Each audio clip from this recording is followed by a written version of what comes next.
Praise the lord. మన రక్షకుడును మన విమోచకుడైన యేసుక్రీస్తు పేరట మీ అందరికీ మరొకసారి శుభములు, మరొకసారి వందనాలు తెలియజేస్తూ ఉన్నాం. గత కాలం అంతయు కూడా దేవుడు మనల్ని కాచి కాపాడి మనల్ని సంరక్షించిన దేవునికి వెళ్ళలేని స్తోత్రాలు, కృతజ్ఞతలు చెల్లిస్తూ ఉన్నాం. ఇదిగో ఈ ఉదయకాలం మరొకసారి దేవుని యొక్క వాక్యమును ధ్యానించడానికి దేవుడు ఒక మంచి భాగ్యాన్ని, అవకాశాన్ని దేవుడు మనకు అనుగ్రహించాడు. కనుక మనం దేవుని యొక్క వాక్యాన్ని చదువుకొని వాక్యాన్ని మనము ధ్యానం చేద్దాం. పరిశుద్ధ గ్రంథములో నుండి ద్వితీయోపదేశ కాండం 29వ అధ్యాయము 5వ వచనాన్ని మనం చదువుకొని వాక్యమును మనం ధ్యానం చేద్దాం. 5వ వచనం, నేను మీ దేవుడైన యెహోవాను, మీరు తెలుసుకున్నట్లు 40 సంవత్సరములు నేను మిమ్మల్ని అరణ్యములో నడిపించుదును. మీ బట్టలు మీ ఒంటి మీద పాతగిలిపోలేదు, మీ చెప్పులు మీ కాళ్ళను పాతగిలిపోలేదు. దేవుడు ఈ మాటను ఆశీర్వదించి దీవించునుగాక. దేవునికి స్తోత్రాలు. యేసుక్రీస్తు నామంలో మీ అందరికి కూడా మరొక్కసారి వందనాలు తెలియజేస్తున్నాం. ప్రియులారా, నా ప్రియమైన దేవుని యొక్క బిడ్డలారా, ఈ చదవబడినటువంటి వాక్యము ద్వారా దేవుడు మనతో మాట్లాడడానికి ఇష్టపడుతూ ఉన్నాడు. కనుక ఈ మంచి అవకాశాన్ని మనం జాగ్రత్తగా దేవుని యొక్క మాటలు వినడానికి మనం ప్రయత్నం చేద్దాం. నేను మీ దేవుడైన యెహోవానని మీరు తెలుసుకున్నట్లుగా అరణ్యములో నేను 40 సంవత్సరాలు మిమ్మల్ని పోషించిదినని ఒక అద్భుతమైన మాటను దేవుడు జ్ఞాపకం చేస్తున్నాడు. ఒక్కసారి మనం ఆలోచన చేస్తే ఇశ్రాయేలు ప్రజలందరూ కూడా ఐగుప్తు దేశంలో భయంకరమైనటువంటి బానిసత్వాన్ని అనుభవించారు. ఇశ్రాయేలు ప్రజలను వాళ్ళు హింసించబడుతూ ఉంటే వారు కారుస్తున్నటువంటి కన్నీరు, వేదన, వారితో ఉన్నటువంటి వారు ఎవరు కూడా వినేవారు కాదు, ఆలోచించేవారు కాదు.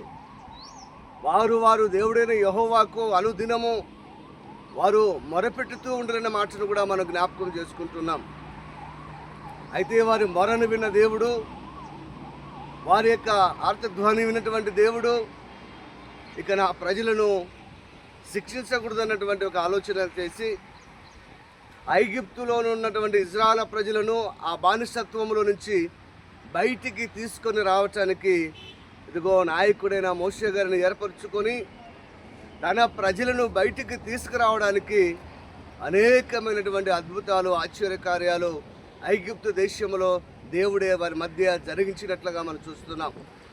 అయితే ఐగుప్తులో నుంచి ఇశ్రాయేలు ప్రజలు తీసుకొని వచ్చిన తర్వాత మనకు తెలుసు, మోషే గారిని పిలిచాడు, నీవు కొండ మీదకి రండి, నేను నీతో ముఖాముఖి మాట్లాడి కొన్ని కట్టడలను, కొన్ని నిబంధనలను నేను నీకు మాట్లాడి తెలియజేస్తానని చెప్పినప్పుడు ఆయన ఆ పర్వతం మీదకి వెళ్ళి దేవునితో కూడా సంభాషిస్తూ ఉన్నప్పుడు, మాట్లాడుతూ ఉన్నప్పుడు, దేవునితో గడుపుతూ ఉన్నప్పుడు ఇదిగో కొండ కింది భాగాన్ని నివసిస్తున్నటువంటి ఇశ్రాయేలు ప్రజలందరూ కూడా భయంకరంగా వాళ్ళకి ఇష్టానుసారంగా ప్రవర్తించడము వారు ప్రారంభించారు. ఏంటి అంటే, ఇదిగో ఈ మోషే ఏమాయనో, ఇదిగో మనల్ని ఇక్కడికి అరణ్యంలో తీసుకొని వచ్చి ఎటు వెళ్ళాడో తెలియదు అన్నట్లుగా వారు ఒక దూడను చేసుకొని, ఈ దూడే, ఈ విగ్రహమే ఇదిగో మనను ఐగుప్తులను తీసుకొని వచ్చింది అన్నట్టుగా వాళ్ళ ఇష్టానుసారంగా వారు జీవించడం ప్రారంభించారు. అయితే మనకు జ్ఞాపకం చేసుకోవాలి, నెహెమ్యా రాసిన గ్రంథము 9వ అధ్యాయము 21వ వచనంలో ఒక మాట వ్రాయబడింది. ఏంటి ఆ మాట అంటే, 19వ వచనంలో కూడా ఒక మాట వ్రాయబడింది. వారు నిజమైనటువంటి సైన్యములకు అధిపతియకు యెహోవాకు విరోధకరమైన కార్యములు జరిగించినప్పటికీ, దేవునికి విరోధకరంగా వారి యొక్క ప్రవర్తన కలిగి ఉన్నప్పటికీ ఇశ్రాయేలు ప్రజలను అరణ్యములో దేవుడు బహుగా తన కృపను విస్తరింపచేశానని మాట వ్రాయబడి ఉంది.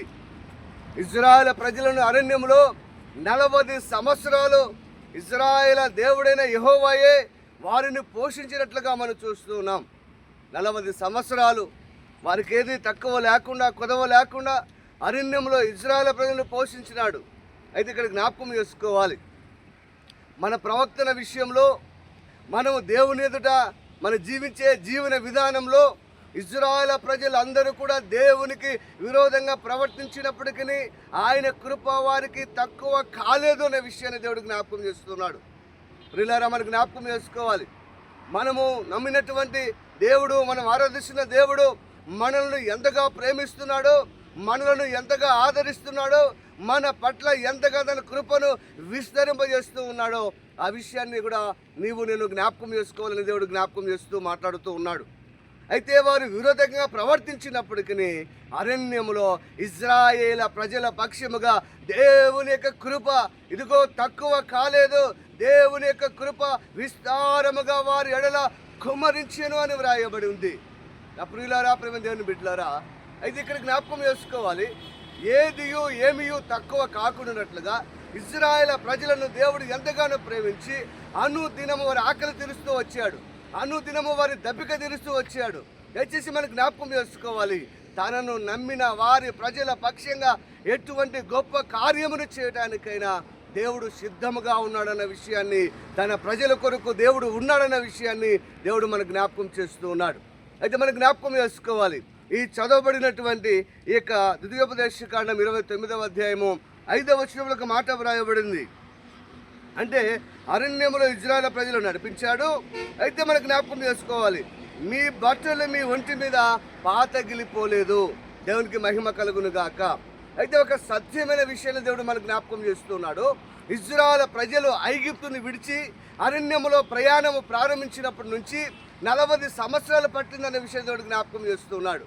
అయితే 40 సంవత్సరము అనగా అరణ్యములో ప్రయాణాన్ని కొనసాగిస్తూ లేక ప్రారంభిస్తూ ఉన్నప్పుడు 40 సంవత్సరాల కిందము ప్రారంభ వయసులో మనం చూస్తే 40 సంవత్సరాల క్రితము వేసుకున్నటువంటి వారి యొక్క బట్టలు మనం జ్ఞాపకం చేసుకోవాలి. 40 సంవత్సరాల వరకు కూడా వారి యొక్క బట్టలు పాతగిలిపోలేదు. నా ప్రేమ దేవుని బిడ్డలని మీరు జ్ఞాపకం చేసుకోవాలి. 40 సంవత్సరాల క్రితము మనం ఒక మనిషిని చూస్తే ఒక చిన్న పిల్లవాడిగా ఉంటాడు, ఒక సాధారణమైనటువంటి శరీరము కలిగి ఉంటాడు. సంవత్సరము గడిచేకూడదు, సంవత్సరాలు పెరిగేకూడదు, మానవుని యొక్క శరీరము కూడా పెరుగుతూ ఉంటుంది.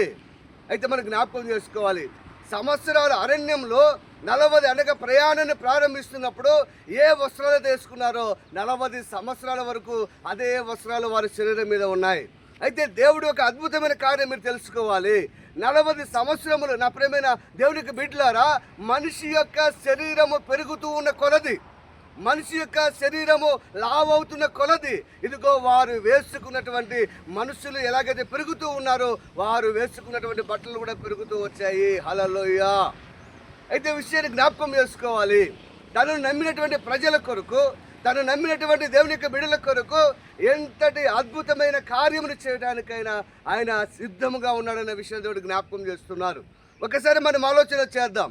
ఇశ్రాయేలు పాదములకు వేసుకున్నటువంటి చెప్పులు పాతగిలిపోలేదని వాక్యం చెప్తుంది. ఇశ్రాయేలు ప్రజలు ఇదిగో వారి యొక్క శరీరము పెరుగుతున్న కొలది, పాదము యొక్క సైజు పెరుగుతున్న కొలది ఇదిగో నా ప్రేమ దేవుని బిడ్డలారా, ఇశ్రాయేలు ప్రజలు పాదములకున్న ఆ చెప్పులు సైజు కూడా పెరుగుతూ వచ్చాయి. ఇదిగో దయచేసి జ్ఞాపకం చేసుకోవాలి, అరణ్యంలో నా ప్రేమ దేవుని బిడ్డలారా, ఇశ్రాయేలు ప్రజల కొరకు ఎన్ని అద్భుతాలు ఆశ్చర్యకార్యములు చేయడానికి ఇష్టపడ్డాడో. ప్రభువును నమ్మిన యేసే నిజమైన దేవుడు రక్షకుడని ఎవరైతే సొంత రక్షకుడిగా అంగీకరిస్తారో తన ప్రజలు అన్ని వేళలా కూడా కాపాడడానికి ఆయన సిద్ధముగా ఉన్నాడు. నీవు దేవుని విడిచిపెట్టిన ఇశ్రాయేలు ప్రజలు దేవుని విడిచిపెట్టి దేవునికి విరోధంగా పాపము చేసినప్పటికీ ఇశ్రాయేలు ప్రజలను దేవుడు విడిచిపెట్టలేదు. దేవుడు ఇదిగో ఈ యొక్క ఉదయకాలం ఒక అద్భుతమైన సంగతి జ్ఞాపకం చేస్తున్నారు. నీవు దేవుని నమ్మినటువంటి ఒకే ఒక్క కారణము చేత, దేవుడు యేసే నిజమైన దేవుడిని నమ్మినటువంటి ఒకే ఒక్క కారణము చేత నా ప్రేమ దేవుని బిడ్డలారా, నీవు ఏ స్థితిలో ఉన్నా, ఏ పరిస్థితిలో ఉన్నా ఇదిగో ఆయన నిన్ను ప్రేమించే దేవుడు, ఆయన నిన్ను ఆదరించే దేవుడు. నీవు దేవుని విడిచిపెడుతున్నావు అనేక సందర్భాల్లో. దేవుడు ఎప్పటికీ ఎన్నటికీ ఇశ్రాయేలు ప్రజలను విడిచిపెట్టిన దేవుడు నిన్ను కూడా విడిచిపెట్టే దేవుడు కాదు. ఇజ్రాయేల్ ప్రజలను కాపాడి పోషించిన దేవుడు నిన్ను కూడా, నీవు ఏ పరిస్థితిలో ఉన్నా కూడా నిన్ను కూడా ఆయన పోషించి ఆయన నిన్ను కాపాడే దేవుడై ఉన్నాడు. నీ కొరకు, నీ నిమిత్తము అద్భుతములు చేయడానికి ఆయన సిద్ధంగా ఉన్నాడు. నీవు ప్రభు కొరకు ఇంకా ప్రభు యొక్క శక్తిని తెలుసుకోవాలి, ప్రభు యొక్క జ్ఞానం తెలుసుకోవాలి. నీ పక్షంగా ప్రభు ఏమై ఉన్నాడో తెలుసుకోగలిగితే నీకంటే గొప్పవారు భూమి మీద ఎవరు ఉండరు. అప్పుడు మేము దేవుని బిడ్డలారా, దేవుడు ఎప్పటికీ నీతోనే ఉంటాడు. దేవుని కృప నీతో ఉంటుంది. దేవుడు నీ కొరకు అద్భుతం చేస్తాడు. దేవుడి మాటలు ఆశీర్వదించను గాక. చిన్న ప్రార్థన. తండ్రి నీకు స్తోత్రాలు నాయన, ఈ మాటలు దీవించండి.